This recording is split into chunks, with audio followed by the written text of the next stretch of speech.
simple and you just toss it out immediately, right? Unfortunately, most of the time you have to do the couples just to check it.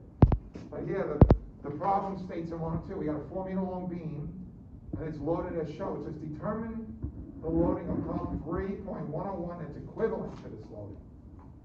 All right, to find something equivalent to it, right, we can reduce this to a resultant force and its equivalent couple at any point, right?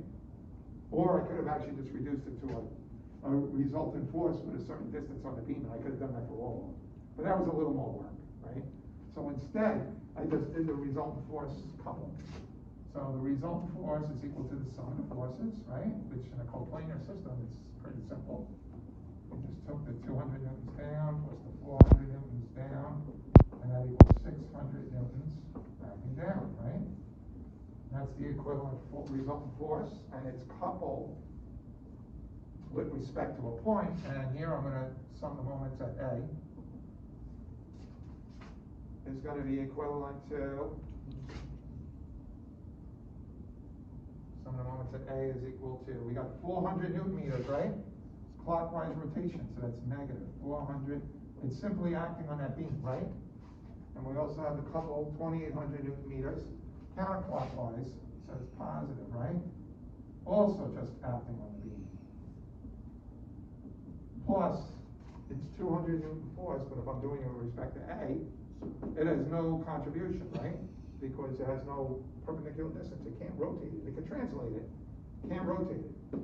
400 newtons times 4 meters is going to generate a rotation. And the sense of that rotation is going to be what? Negative.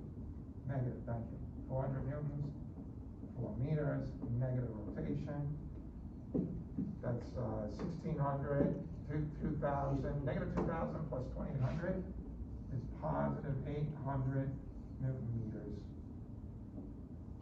And that's my equivalent force couple system with respect to A, right? And then I went through 101, I went through A, B, C, D, E, and I found that none of them were applying until I hit F, right? Instead of going through all those and wasting a lot of time, I'm just gonna go through F, and we'll stop there, because I think I went through the rest of them, there wasn't another one, it was just the one, right? So F, right, was the answer to this, and we'll do the proof for that. And F looked like this, right?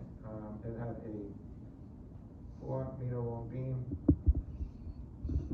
and it had a 200 newton force here, 300 newton meter coupled at B here, and at A it had 800 newtons. And it also had a 300 newton meters opposite sense. Here. The equivalent force, or the resultant, right, is equal to 800 down plus 200 newtons up, which is equal to 600 newtons down. And that is equivalent to that, right? And then we went and looked at its couple,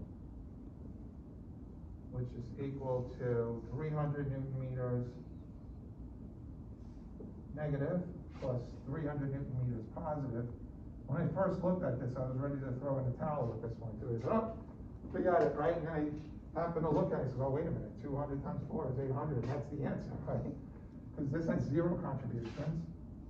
So we had 200 newtons and 4 meters, and it's acting up, so it's generating a positive rotation, which is 800 newton meters